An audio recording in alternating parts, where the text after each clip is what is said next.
It's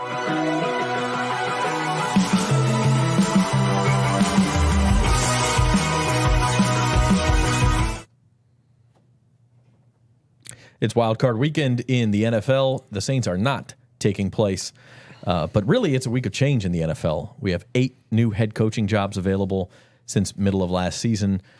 So that's going to be the theme of today's podcast, why the Saints aren't making changes, the changes they might make on the field, and how the changes around the rest of the NFL are going to affect the New Orleans Saints. So welcome to the Saints Insider Podcast for Friday, January the 12th. I'm Zach Ewing. This is Matthew Parrish, Luke Johnson, Jeff Duncan. Luke stepped in as quarterback for me. I'm afraid I'm going to lose my job after Wednesday. Great Wally job. Pipp, baby. Let's go. Does that make you Wally Pipp? Who came in for Wally Pipp? Lou Gehrig. Lou Gehrig never came back out. Careful now. Joe Flacco's better. Maybe but that was like 15 years later that, you got some time. All right. So, it's a new era with Luke Johnson as co-host of the Saints Insider Podcast. Wild Card Weekend, we're going to make our picks, our playoff picks for this weekend. Jeff can double down on his Cowboys-Steelers Super Bowl pick or not. You doubling down? Doubling down, yeah. Steelers are 10-point dogs in Buffalo? Yep. But okay. They're going to win straight up. Okay. All right. We'll get to some playoff picks. We're also going to talk a lot of other stuff. The first thing I wanted to mention, and y'all talked about this on Wednesday a little bit, but let's just reiterate what we have coming this weekend in the Times-Picayune. And that is, Jeff, your column, it's actually online at NOLA.com right now, but it's going to be in Sunday's Times-Picayune, just about some of the cultural problems that the Saints had this year. And y'all talked about it, but it was just like a lot of, I like the way Luke put it, little fires everywhere is the name of that show. And that's what the Saints locker room was and their front office was this year.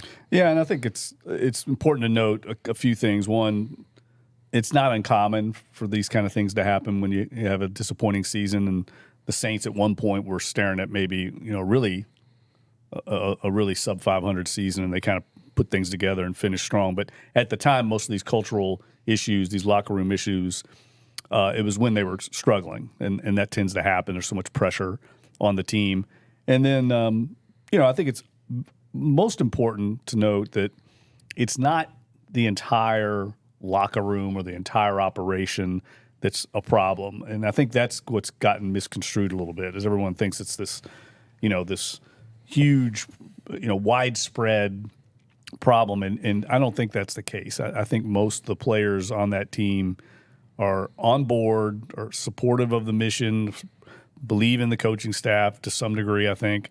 And there's some that don't, and some for different reasons. But I think these issues that we talked about with some of the just lack of maybe institutional control is maybe the best way to put it.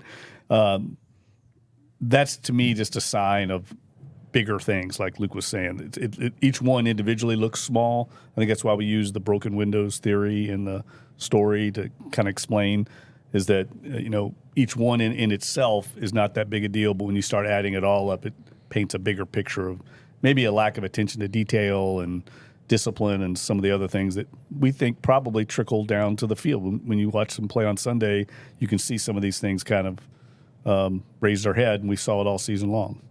Well, it's the same thing as like a false start or a delay of game because you weren't all on the same page or didn't have every I dotted and T crossed, Matt. Guys showing up 5 minutes late to meetings, guys showing up close enough to the start of the meeting to where they didn't go into the player lot, which requires them to kind of scan in and instead parking in the public parking lot. Even one of the anecdotes I think people remember is parking in the handicap spots. Right. Like players just kind of pulling in and doing whatever they felt like doing, and that can translate. Yeah, I mean, Cam Jordan was saying how, like, for having tablets for film study, like, is a blessing and a curse. It's a blessing because you can study at home, but you're not studying together necessarily. And he was saying how he felt that was not just an issue for the Saints, but a league-wide thing of guys not being on the same page, coming together and kind of understanding these issues. And the problems people have when you're watching film at home is, there's so many ways to interpret a different play. And so he felt like for the Saints that they weren't always on the same page of why things were happening and so forth. So, it's just something they have to address. I think James Hurst said it best that things were kind of adrift, not necessarily off course, but they just kind of have to get back on track and things change. And I think one of the challenges this offseason will just be identifying areas of how to get everyone to buy back in. And I think part of this is you're gonna see reflected on who's on the roster next year. I don't think there's any doubt about that in my mind. If there's an issue with individual people and not getting the buy-in and letting these kind of little things just go, I think we'll see that reflected on the roster. I think there's going to be some turnover on this team this offseason. Some of it's going to be necessary out of financial reasons, but I think they're going to try to do like a little mini reset on just the culture inside the building, and who are the culture bearers in the Saints locker room. Yeah, and I think we'll talk about that too. There are inevitably going to be some changes both on the staff and the roster. There are every year, but especially this year.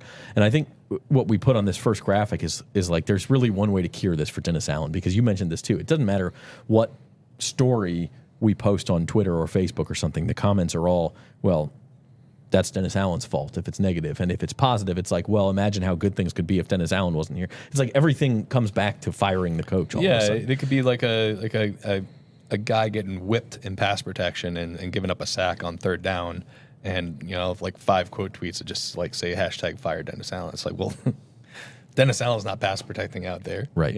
So like it's not just him, and I think he's getting. Look, when you're the head coach, you are in the crosshairs. And you either get way too much praise, way too much blame, and I think it's skewed to way too much for Dennis. But he does have to fix some things, and I do think that his job is going to be on the line next year, because let's just call it what it is. I mean, this is 2 straight underwhelming seasons with him as a head coach. This year they had a great opportunity with one of the easiest schedules in league history, and they didn't make the playoffs. So they've got to show some signs of improvement next year. They have to, and I think it's fair to say that he is going to be coaching for his job next season, because if they slide back or they stay stagnant where they are and they're having a lot of the same issues next year, and you can't look at these 3 seasons and be like, well, let's bring him back for a 4th and let's hope we get it turned around. No. Winning cures everything, but it's time for that cure. Yeah, look, I mean, he had a tough task, following Sean Payton with a salary cap kind of loaded team, a veteran team. So he and Mickey Loomis have had to negotiate not an easy transition. For sure. You had to go out and find a quarterback, and I think everybody was on board with their decision to bring in Derek Carr. I mean, he was the best quarterback on the market, and it just took too long for that to come around. But that's his handpicked guy. I mean, that was his guy. He made the changes on the defensive coaching staff, moved out some very good coaches, and handpicked his defensive staff. Now it looks like he's probably have to do the same thing to some of the offensive staff. So he's running out of, people to blame other than his own leadership and tenure. But I do think there's something there with the veterans on the team.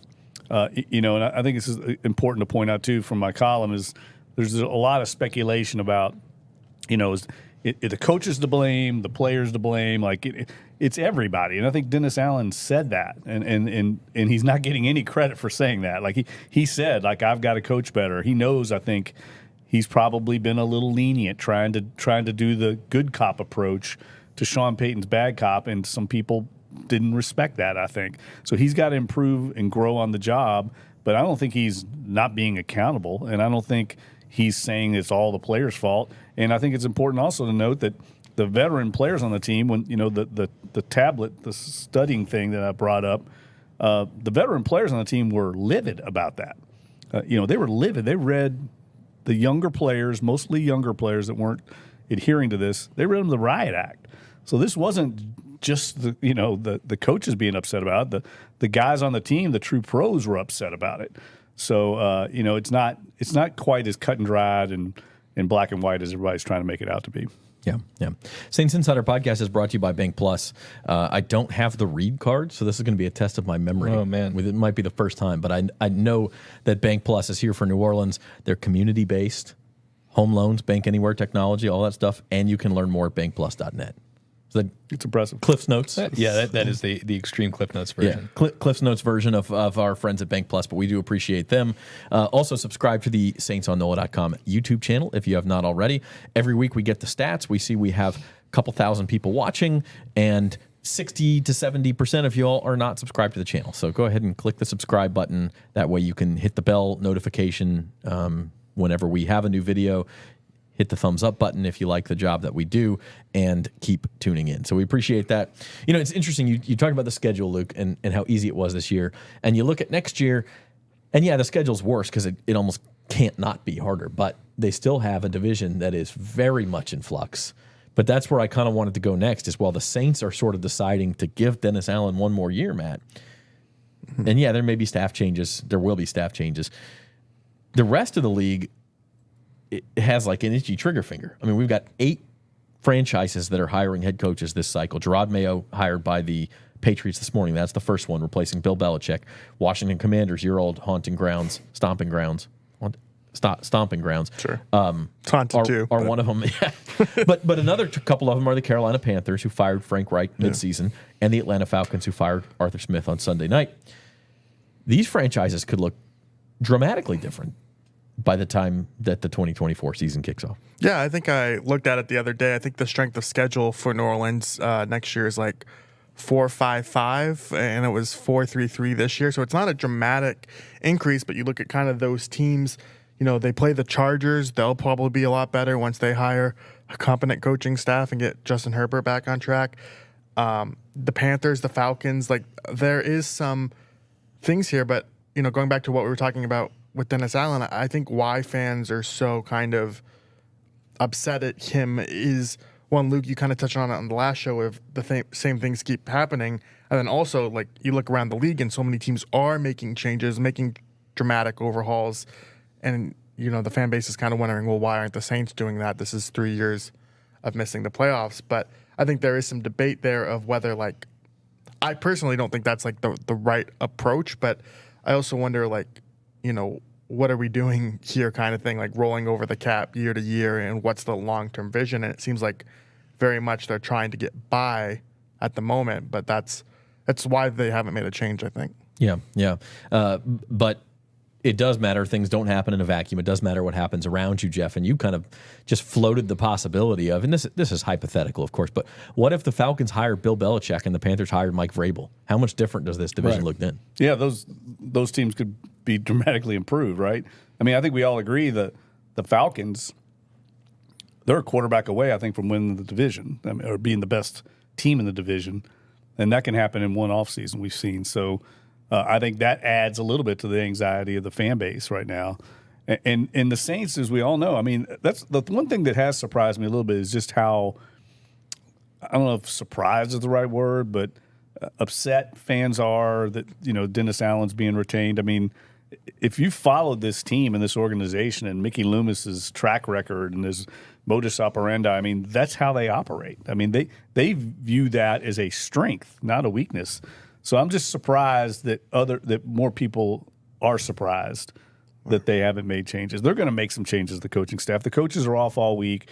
This week, DA and Jeff Ireland and Mickey Loomis and Kai Harley, all the big executives, the brain trust, they're meeting, evaluating things, and these big decisions are being made as we speak, probably. And then the coaches all get back in the office, and there'll probably be some changes, and they'll all probably be announced early next week. So there will be changes to the staff. There's no doubt in my mind. But it's not going to be with Dennis Allen, and that doesn't surprise me, especially when they went 4-1 down the stretch. I mean, if things would have fallen off the rails and they would have gotten blown out or something, I think they definitely could have made a change, but not the way they finished. Yeah, and, you know, Saints, like, they're not owned by some, like, tech mogul, you know, like David Tepper, he's got you know, that guy's definitely got an itchy trigger finger on these moves. You know, they're not owned by some, like, hedge fund. You know, it's like a community ownership here. Yeah, family. And you know, like we keep alluding to, I mean, these decision makers have all been in place forever. Everybody who is making the big decisions here has been here for a long time, And this is just, it's not the type of organization that is going to make rash judgments and to make a move before they feel like they absolutely have to. And as frustrating as that is for fans at times, you have to say that it's worked. I mean, obviously you had Sean Payton and Drew Brees for a big chunk of that time, but you don't necessarily get ahead by making changes every 2 years like we see so many teams. And I think I would argue that, as precarious a position as they're in right now, with some of their pricier players starting to fall off. I mean, Cam Jordan's got a $23 million cap hit next year. That's a lot to pay a player who this year was basically just a run defender. But like as frustrating and as hard to swallow as that can be sometimes, they're an organization that is always trying to compete, which I think is also like if I were a fan, I would want that. I don't know if I want to see a team just completely blow it up, because those things have worked. They have worked if you get Joe Burrow or some generational unbelievable talent who's going to uplift every single other part of the franchise. But you also see, I mean, look at what happened with the Panthers this year. Yeah. They went out and hired an all-star coaching staff, and they traded their future to get a quarterback, and it absolutely blew up in their face. And now, who knows? It might be 5 years before they're relevant again. Jacksonville Jaguars are another example of getting Trevor Lawrence looking like things were on the right track, and now all of a sudden that's a team with cap issues, and they've won. Just like the real key for this organization, in my opinion, is going to be absolutely nailing the draft.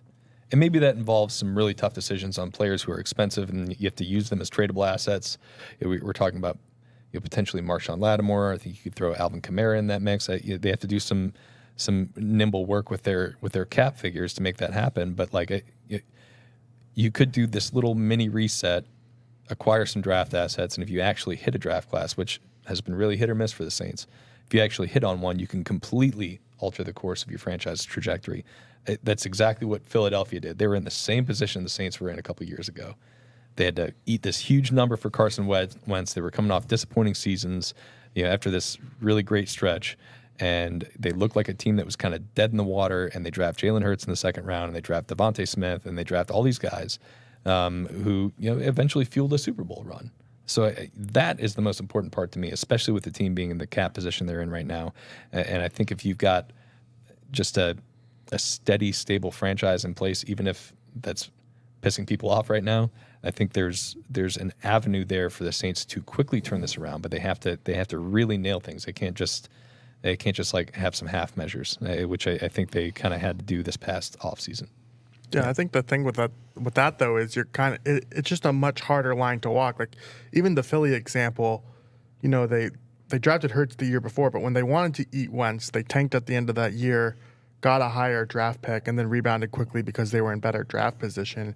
It's just a matter of when you're picking in the middle, kind of where the Saints are, it's much harder to do, and it's also kind of where your roster is. Like I don't blame the Saints executives for seeing this roster and trying capitalizing on their window with all these veteran guys. It's just how much longer can you keep doing this? And I think that's where the debate kind of starts to get in, sure. whether this is worth continuing down this path. And I think that's why fans are really frustrated. But I think you could make the argument, they've never had the luxury of doing kind of what Philly did, where they went to the Hurts contract, and you can rebuild the roster around a rookie contract at quarterback. I mean, the Saints have always had a big number, at least the last 15 years, on their quarterback, which makes it harder because you're paying that guy as much as probably the most of anybody on the roster. So the Saints could make that decision, I think, this year. It's a deep draft. This could be a year where you draft a quarterback in round one. You still have Carr next year, but then you could move on. I think contractually, if you look at his deal, they could move on from him after 2024. And if they don't touch his contract this offseason, which is a big I think that's the biggest question in the offseason, personally, is whether they touch that contract. But then you could do it. You could make the transition to the rookie quarterback, Michael Penix, Jaden Daniels, whoever you want to throw in there, and then you're working around a rookie deal, and then you can clean up the rest of the roster. But the Saints have always had to be competitive. I mean, talking to executives, for years out there, they can't really afford to have a 3-14 season. They can't afford to have people not come to the games. They have to sell out every game. They have to be competitive because the way they operate without a lot of Fortune 500 companies here, not a lot of big sponsorships, they have to sell out every game. I mean, to make the books work for them. And so that's why they're always hesitant about having one of those tank years, because they feel like people won't come to the games, and they rely on a lot of that for revenue. So they're in a little bit of a crunch there, I think, off the field, trying to make ends meet. Even though I still think they're probably one of the more prosperous small market teams in the league. I mean, it almost seems cheap to say this is a pivotal offseason because it always feels like that in New Orleans. It seems like they're right kind of on that edge. But they, we talked about the tipping point in this preseason. Have they gone one way or the other? I mean, I guess they went more to sliding off than building a playoff contender, a Super Bowl contender, but they're not in such a disastrous area that they fired the coach. They're not willing to hit that reset button yet. So we'll see what happens. The first domino, Jeff, I think probably staff changes next week. What do you think the first thing we'll hear? Yeah, I don't know names or anything like that. I don't feel comfortable saying that. I'm just speculating that the offensive staff will get some kind of makeover. I mean, we've talked about John Gruden. I think he's a possibility. I don't know if that would happen next week. And I think that's just a consideration. I don't think that's anyway a done deal. I think it's something they'll consider.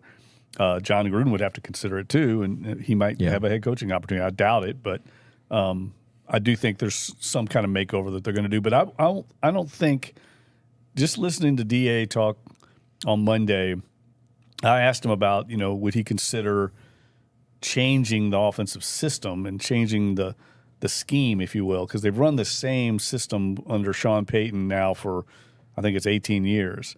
Bringing in a new offensive coordinator, bringing in a Shanahan, McVay, protege would require a completely new offense. And he didn't sound like that's the direction he wanted to go. I mean, matter of fact, he was defending their offense. He sounded like he wanted to maybe tweak what they're doing and modernize it a little bit more. But, he doesn't want to. So that indicated to me they're not going to change it out. That's why the Gruden thing makes sense, because he's the father of that offense. Yeah. So you could bring him in and you'd still be it'd keep Derek Carr comfortable. He's obviously comfortable in this offensive scheme. So a lot of those things make sense to me. But we don't know what's going on Airline Drive right now. I mean, Mickey Loomis could be saying, and the brain trust, no, we need to change this whole offense. I doubt they do that, but that could be going on this week. Whether DA wants to change the offense or not, he could get overruled. Yeah, we should get answers on that next week. So let's kind of move the discussion where we had already sort of started it to on the field. Where are the Saints going to make changes? Where are they going to try to upgrade? We talked about, could they draft a quarterback? Could Derek Carr be one more year and done? I think outside of that, the most obvious place that you upgrade is in the trenches, the offensive line, the defensive line, Luke. And I don't know, they've drafted a lot of linemen over the last 10 years. If you go back, their first draft pick in like 9 straight drafts has either been an offensive lineman or defensive lineman, except for the year they took Chris Olave. They traded up to take Chris Olave, but followed that right up with taking a offensive tackle. Also in the first round. So they have spent a lot of resources on that, but it still seems like an area where you'd want to spend more. And it could be a even more pressing need if Ryan Ramczyk decides to retire, which is still a thing. It's still possible. I would almost anticipate, like, unless there's just a stud defensive lineman there that they really love, it feels like they have to take an offensive lineman in this draft. A tackle. A tackle, specifically. A tackle. Yeah. It's not. I thought after the draft or after the finale, I was like, wow, they're going to have 3 top 50 picks. Still have their own first rounder and their own second rounder and Denver's second rounder, but actually they don't own their second rounder. That was part of a trade. I think part of the pending trade. Yeah, if I'm remembering correctly. So it's the last piece. So they'll have 2 top 40 picks, 2 top 45 picks, and they don't have a lot of ammunition after that. Like, they don't have a lot of ammo to move up in the draft unless they start trading future picks, which, I don't think is a wise move for where they're at this stage. So, for me, unless there's just you have like Jalen Carter, like a similar situation where a guy falls, he's in your lap, he's there, and you have to take him because he can fully change what you do defensively.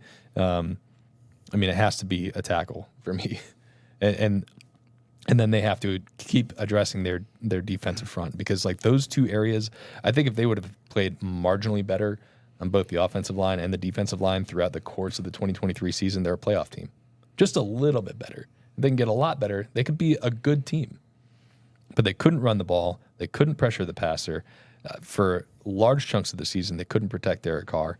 And when all of those things happen and you can't stop the run, I mean, like it's almost remarkable that they were a 9-8 team this year because it's. Yeah. I mean, you look at those Saints teams from 17 to 20, when they won all those games, almost 50 games in those 4 years, they had great offensive line play, fueling a really good rushing attack that helped them set up everything with Drew Brees, and they had absolutely elite pass rush.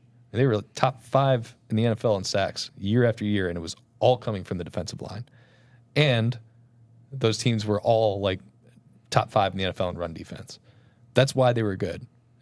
Drew Brees is a huge part of that, obviously, but like the offensive and defensive fronts are so critically important in the NFL, and they have to address both. That has to be priority 1 and 1A this offseason. Matt, they did draft defensive lineman last year. Brian Brzee showed flashes at times. Isaiah Foskey was hurt part of the year, but really gave them nothing as their second-round pick. You got to have guys step in who can play right away next year, it feels like. Yeah, and I mean, I think there are ways to supplement the pass rush. I think they found something with Zach Bond going in for this season. Even last year with Caden Ellis, you know, those situational pass rushers, DA kind of talked about at his end of the year press conference. Maybe they try and do that going forward. But I really think the offensive line is the one that you've got to address because the thing we haven't mentioned is Andres Pete is a free agent at left tackle. Trevor Penning couldn't even get on the field in a blowout loss. Like, I wonder with Penning, like, is it just worth trying to move him to guard? Like, is that? I mean, I asked Dennis about that in the postseason press conference, and he didn't shoot it down. So I mean, it's definitely a possibility. Right. And like going back to Washington, they've had a lot of instances of, you know, moving your short arm tackles to guard, and it kind of worked. I mean, Sam Cosmi. Anyway, going Washington for a second. I really think the offensive line is the one that you need. Like, I kind of think they can get by with pass rush. I think Brzee, you know, came on as the year progressed. I think the trenches are kind of fine. Like the inside is kind of fine. It's just you really need that bounce back year from Cam Jordan, and whether that can happen is a different question. But I would focus more count on that. You know. Yeah. Well, and you can't. It's like you really cannot count on Peyton Turner either. No. I mean, he's played like 30% of his games as a pro. So like as many flashes as he's shown, as much potential is there, and it is there. He hasn't been available, and it's like you cannot go into a season counting on that guy to like be a huge part of your rotation. Yeah. And I think, you know, we alluded earlier to potential changes in the roster. I do think, you know, that'll be a consideration if you think about moving a Marshawn Lattimore, who's plays a premium position, still a very, very good player, an elite position. You can acquire some picks. Yeah. I think that'll be part of the thinking because of what Luke said. They don't have a second-round pick. Maybe you can acquire a second-rounder or a third-rounder for Lattimore and give you a little more draft capital. I think personally, people may disagree with me. I think they're fine in the secondary. Now I know they got lit up by the Rams when they played somebody a really good passing attack, but I think Paulson Debo is only going to keep getting better. You know, I think Alante Taylor, even though he's struggled late, is definitely a talented player. So, and maybe they draft another corner. Who knows? I mean, they've been very good at identifying these corners. So, I think they could survive without Marshawn Lattimore, but contractually there's some issues there. Alvin Kamara, I don't know what kind of market he would have. You know, I'm probably going to write something on him in the next week or so, just looking at some numbers on him last night. I mean, he really dropped off with some of these newer analytics, like the elusiveness numbers that Next Gen Stats does, and Pro Football Reference and Pro Football Focus. They have a lot of new analytics. He's down at the very bottom of the league. I mean, he's below like Ezekiel Elliott in making people miss. And that's taken into account, the offensive line. So there's something, to look at there if you're the Saints. Even Dennis Allen pretty much said he's not the same guy he was. But again, there's also, I think, cap implications there if they tried to move on from him. Yeah, his cap number is astronomical. The last 2 years of his deal, I think somewhere up in the $25-27 million range. And that's a good transition, Jeff, because the idea here is like you only have so many draft picks. They have their first rounder. They have the Broncos' second rounder. I don't believe they have a third or I don't fourth think they have rounder. a third or fourth. Yeah, and so you're not talking about a lot of draft capital. The pathways to get better are pretty narrow. They're obviously not going to be in the market for a Chris Jones or a Josh. Talking about the edge rusher Josh Allen or trying to think of who else is even out there. Brian Burns, Chase Young. Yeah, some of these big time free agents. Tyron Smith, the Cowboys offensive tackle. Like these guys are probably not going to be affordable for the Saints under their cap. So the idea then is, Jeff, as you're talking about, there are some big names who could be leaving New Orleans, either in a trade or just to try to save yourself some salary cap. But the problem is a lot of them have these poison pills. It's a tough situation. Very, very. Yeah, they've kind of boxed themselves in here. But like it's not possible. And all these guys could certainly be back too. Like we don't know for sure like that. Exactly. These guys are on the move or will be gone. Even somebody who I think a lot of us are assuming is going to be gone, Michael Thomas, he could be back next year. You just don't know. But I do think that they are in a difficult situation, both in terms of their assets to continue adding cheap players to the roster, and in terms of what they're expected to be paying these guys. And if they are on the roster next year, they're going to have to continue moving their money back. But it's possible. It's possible to get out of it. It's just a very, very narrow needle to thread here. Kai Harley is being interviewed by the Panthers and Jeff Ireland by the Chargers this offseason, two of their key front office guys, Jeff. If one or both of them were to leave, does the philosophy change, or is that all coming from Mickey? I mean, is it as far as, and I'm specifically thinking about the restructuring contracts and kind of kicking this problem down the road. I mean, Mickey's not going to be around forever, so maybe he's the one who would like to continue to have some maneuverability in his budget. Well, no, I think that all that comes from Mickey Loomis. I think that's been his organizational strategy. I think it's mainly based on the fact that he feels like there's a window here to keep winning, and that's been the problem. Is I understand their strategy, but they're not executing it. And winning the division. I mean, the division was wide open. We talked about all the things today in the past.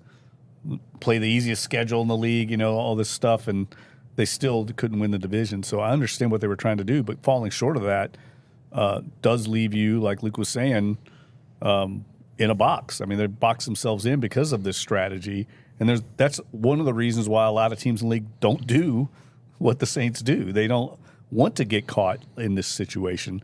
I think it's going to be difficult. They're going to have to hit on the draft, and I think that's why they might move some of their assets this offseason to try and give them a little more flexibility and some cheap labor, if you will, because they're stuck, I think, cap-wise.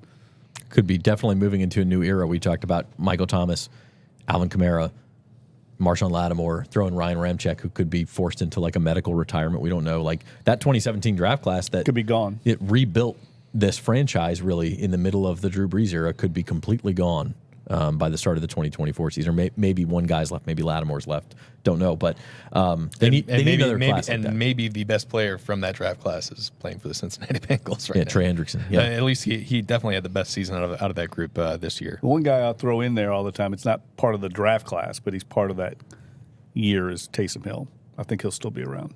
That's true. He was 2017. They got him from the pack. But my point is, you need another class like that. And they don't have as many picks as they did that year. But Right. you need to hit some home runs. Yeah, but you're never going to get another class like that. It was like a once and never draft class. Alex Anzalone was in that class. It was like the 2006 class. Even like they did have another one, 06. Well, yeah, but like I mean, it just you can't just bank on hitting a walk off home run like that every draft class. Like even their, I think it was a 6th rounder, Al Qadim Muhammad. Even he's had he played a pretty good professional career for a late round draft pick. I mean, it was unbelievable what they did in that draft class. I don't think you can count on that, but like you could do what the Rams did this year. The Rams got like 4 high level contributing players out of the draft class. And if you look at last year, like I don't think you can give up on Brian Brzee, Kendrick Miller flashed in this last game. Jordan Howden looks like he could be a potential starter.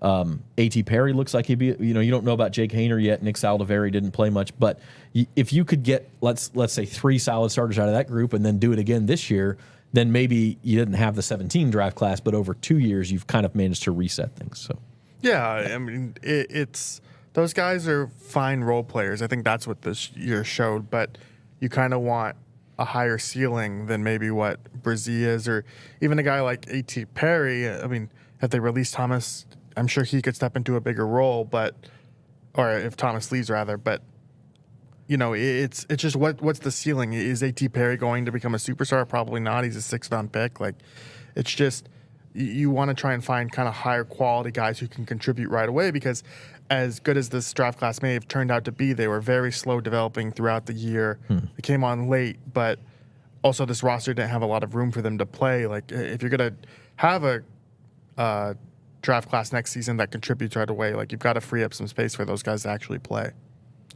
maybe we'll do it. And the big question, as you guys mentioned a few minutes ago, is would you restructure Derek Carr's contract to help you out this year? And that might be worth an entire podcast on its own, or the main topic of one, because that's the multi-million-dollar question here.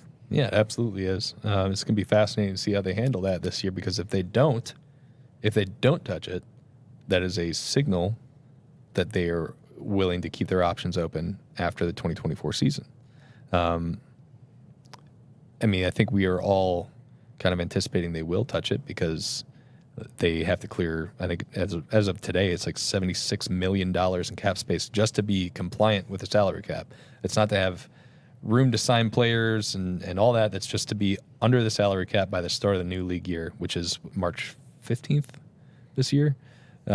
So the obvious way to do that is to take the guy who's going to count $40 million against the cap and have him count $8 million against the cap and push all of that into 2025. But like, by doing that, you are guaranteeing he's going to be here for 2 more years. I just don't know. I think they're very comfortable with Derek being their starting quarterback next year. I think that's all they've said, and I believe them on that. But it will be really, really fascinating to see exactly, like, they're going to tell you exactly what they think of him and his future here in New Orleans within the next 2 months here. And look, he's kind of tied to Dennis Allen. So Luke's right. I mean, we're going to find out a lot of what they think about Dennis Allen too. And they may not want to tie themselves to that tandem because, another coach that might come in 2025, if it comes to that, it might not want to have Derek Carr as his quarterback. So you might want to leave that flexibility out there. But in doing that, you're tying your hands next season. Yeah, it'll be fascinating, and we'll talk much more about it. But the goal of all of this is to get to the playoffs, and the playoffs do start tomorrow with the wild card round. Browns-Texans, the first game, and then we have Dolphins-Chiefs, the Peacock game tomorrow. That's supposed the high temperature for that game is like -4, by the way, in Kansas City. So yeah, I saw there was tickets available for like $40 to that game. Yeah, because like nobody wants to go sit in that temperature to watch playoff football, which is crazy in Kansas City, which is like a passionate football city. But they're also just like wild card round. I mean, come on. Yeah. I think there's a stat out there, right? Dolphins are 0-10, lost their last 10 games in weather below 40 degrees. Yeah, it's like below 40, and this is way below Right. 40. So maybe everybody will be uncomfortable. Okay, so how I wanted to start this was to look back, and Matt, you weren't here, but our preseason Super Bowl picks. And Luke and I both had the Bengals, so Joe Burrow's injury how'd that kind work of out for y'all? torpedoed Well, that. How'd that you work could out? not predict Joe Burrow getting hurt, man. Obviously, the Bengals were a good team Injuries this year. happen. I think they were 9-8 with Even with Jake Browning, playing they were Jake Browning for competitive. a majority of the season. Got to plan for that. I feel like that was still a solid pick, and I could never have predicted Joe Burrow got It's hurt. no Mason Rudolph led Steelers though. No, and To be fair, I went back and listened to our podcast from right before the season to get these picks. And I was sitting there, and it came my turn, and I talked up the Bills and said how much I think the Bills are going to be back, and the Bills are going to be back. And then I went and picked the Bengals. So I'm just going to adapt to Bills over Cowboys instead, just to say that I was right the whole time. And I did actually place a bet on both the Bills and the Ravens and the Cowboys to win the Super Bowl. So I'm in good shape. Degenerate Zach Jeff rides again. Yeah, and I got 3 live tickets, just not the Bengals. Jeff, you went the most outside the box, at least with one of your picks. Typical. The Steelers Trailblazer. as AFC champion, and you're still sticking with that. I'm still alive too, right? And as Matt pointed out, backup quarterback, not making excuses here. Third string quarterback. Yeah, third string, and they're still alive, and they're going to beat the Bills this weekend. And if I adjusted, I would go with the Ravens because the Ravens look almost unbeatable right now. They do. So I would say whoever wins the Ravens-Steelers game is going to be going against the Cowboys, and I think the Cowboys are going to win it all. I think they're going to beat the Niners in San Francisco. Can we have a side bet on that Bills Exercise. Steelers game, by the way, since you're so Yeah. confident? Yeah, I feel really good on that. Let's- Well, you're going to give me some points. now you want points. Oh, okay. Now you Yeah, want I'm points. playing in Buffalo like 10-point underdogs. So maybe not so confident. By the way, Jeff also said on that podcast that he would buy the entire Saints Insider crew drinks I don't remember that. if the Cowboys did not win the Super Bowl. I'm going to play it for we have Garth. like I over. haven't been We to will- Fancies video- yet, so I will take you up we on that will offer. get the clip out. Do we have video proof of that? I cannot We wait to do show have this video to- proof of it, and to we will Garth get the and clip Clinton. out over the next couple All of right. weeks. That'll All be right, the, that'll be the. I'll pay y'all if they don't win it. Matt, what's your Super Bowl pick as of right now? I'll be boring and say Ravens 49ers. Wow, that is boring. That is really boring. I am But stunned none of us picked the 49ers going back on it. There were question marks. So but I think I didn't go back and listen to the show, but I think I talked him up, and I was just like, I just can't buy Brock Purdy. you did. And I was wrong on that. Brock Purdy's been awesome this year. I still feel like that was a safe hedge on my part, just for saying like, is this unproven guy who's coming off a torn UCL going to lead a Super Bowl team? I didn't think so. Also, didn't think the Eagles were going to completely collapse in the second half of the season. So I believe if we go back and get this video proof, You said you the thought Chiefs and the Eagles would underperform. you did say that. You did say that. How they so do- how's that Jeff looking? looks good right now, but the Steelers are getting killed on Sunday. I'm sorry, man. All right, we'll have a bet. It's just going to happen. All right, let's move on to this weekend. I think so just looking at betting lines, because that's what I do. 2 road teams are favored. The Cleveland Browns are favored over the Texans, and the Eagles are favored over the Bucs on Monday night by like 3 points. So beyond those 2 teams, do any road teams win? Let's start with that question, man. kind of like the Rams over the Lions. That would be the one I would pick besides, you know, the 2 that are favored. But I'm really looking forward to that game. I think it'll be. I think since I started on the beat, the Rams are the best team I saw this season, even though they finished 10-7. Like their offense is really clicking. Their defense is in a solid place, and just some of those throws Matthew Stafford made against the Saints were just unbelievable. And I think he can continue that in the playoffs. Yeah, I agree. I think the Rams are going to win. I think, you know, you talk about the Saints secondary, Jeff, and how they kind of got torched. They torched the Ravens secondary 2 weeks before that and almost beat the Ravens in Baltimore. I mean, like, Right. that team is playing really, really well, especially on offense. And the Lions, I was not impressed with their secondary. That's been a problem for them down the stretch. And even though I've got a lot of respect for the coaching staff there, that's not going to be easy. You know, the Lions haven't been in the playoffs forever, so that's going to be a crazy crowd in Detroit. I do think the Rams, if they get ahead, can win that game. So that's the one I see. Look, I think my boy Mike McCarthy, you know, I'm a big Mike McCarthy backer. I do think there's a lot of pressure on the Cowboys in that game. I mean, the Packers can go in there with nothing to lose, absolutely nothing to lose. And if things go well for them early, I think there's going to be a lot of pressure on the Cowboys because of their playoff history to where they could choke. I mean, they could choke in that game. So that's going to be one to watch. That'll Mike be a fun McCarthy game to watch. choke in the playoffs? What? That He's was toast if they lose that game. That was going to be mine. I think Dallas is going to win. Dallas has won something like 15 straight at home or Yeah, something they're like tough that. at home. They've played really, really well in Dallas, but man, their postseason history is just like screaming for them to just blow a first opening weekend game against the team he used to coach. You know, I think that's a legitimate possibility this weekend. But And I don't think either of the teams in the Bucks-Eagles game are any good. No. Like, I think the Saints, if they would have gotten in, I think they could have easily beaten the Eagles. I think if you're the Cowboys, and we'll just assume for a second the Cowboys win, and obviously that's not a given, but I think you almost want the Rams to beat the Lions because the way the seeding works out, then the Rams have to go to San Francisco, and you get the Eagles or Bucks in round 2, and that's a much easier matchup because I don't even know who to pick in that Eagles-Bucks game. I don't either.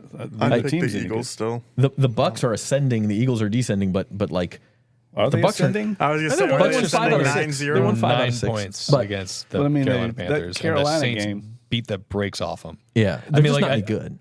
The Eagles are playing like crap to finish the season, but like I talked up Tampa on this pod a few weeks ago, and then after I saw them against the Saints, I take back every word that I said. Yeah, even like the Jaguars win doesn't look that good now. I mean, the Jaguars kind of bottomed out at the end of the year. So they were playing some teams that weren't playing very well, I think. Look, if you could redo your Super Bowl pick now that the Bengals are out, who you got? I think you had Bengals-Eagles, so you're probably not. I did, but like just general, I think the 49ers are going to win the Super Bowl this year. They've just got a bunch of freaks out there catching the football. They are awesome. Yeah. And I think Kyle Shanahan has some postseason ghosts he'd like to chase off. So I really think as long as they don't have just mass injuries, which has kind of been their problem, I feel really good about their chances of winning the Super Bowl, even if they face the Ravens. I think the Niners will win too. But just to be different, we have a Dallas, a San Francisco, a Baltimore. I'll say Buffalo. I'll say Buffalo over the Niners is my. Buffalo's like a scary team, man. Like Captain Chaos, Josh Allen can just do some crazy stuff that nobody else can do, and you can't defend completely him when take over a game. Yeah. You can also make just some of the. He's like this generation's Brett Favre, to me. He just does something that you're just like, how the hell? And then he does something you're like, how the hell? He's got a little Jameis in him, except he can run and younger and all of He's that. good. Yeah, no. Yeah, and he's good. Hey. But Jameis can't, like, he does some things like the A.T. Perry touchdown pass in Minnesota where you're like, what the hell? How did you do that? Yeah. There are different they're a different tier of quarterback, I should say. Yeah. Not that No, Jameis that's isn't good. They're just. That's fair. No love for KC. KC beats Miami, goes into Buffalo. I have absolutely no faith in KC, and it's the dumbest thing I'm ever going to say. I have no faith in KC. They're going to have to really revamp their pass catching array this offseason because that has not looked like the Kansas City Chiefs this year. I think the Browns are a little bit of an interesting team. They're kind of dangerous. I mean, they definitely believe in Flacco, and they haven't been in the playoffs for a while, so there's a lot of momentum there. No one's talking about them. They went into Baltimore and beat Baltimore. I was just going to say, if all the seeds hold in the AFC, the top 3 teams win, and Cleveland beats Houston, that's not who Baltimore wants. They don't want to face a division team in that round. Cleveland beat them twice. Yeah, look, as someone that grew up a Browns fan and had to endure the drive and the fumble and all of that heartache, Brian Sipe throwing the interception against the Raiders, I can relate. I mean, it would be amazing. I mean, they've never been to the Super Bowl, ever. They're one of the original franchises in the league, along with the Lions. So we have 2 franchises, both around Lake Erie. The Browns? But what about that? Aren't you from. He's from Kentucky. I didn't know. Yeah, well, I mean, we don't have a team, so I got to pick somebody. Bengals No, are I hate the closer, Bengals. yeah. But why would you pick the Browns? The reason we like the Browns is because we rebelled against the Cincinnati teams. So we picked their biggest rivals, we being my brother and myself, and we became San Francisco Giants fans and Cleveland Browns fans because we hated Cincinnati teams. There is some material in there for the micropod. Luke and Jeff are going to do a micro podcast during training camp this year. We're already looking forward to it. All right, that's going to be it for us today. I think we've gone on long enough. Enjoy Wild Card Weekend, and we will be back next week. Probably still do 2 episodes next week. There's still plenty going on. Yeah, we should do 2. We'll be back Wednesday with a Saints Insider podcast. Appreciate you subscribing, hitting the like button for us on the Saints on NOLA.com YouTube channel. You can also share the show, of course, on YouTube or Facebook. We appreciate that as well. So we'll see you next week. For Matthew Paris, Luke Johnson, Jeff Duncan, Norman Bell behind the glass, I'm Zach Ewing. Thanks for watching the Saints Insider.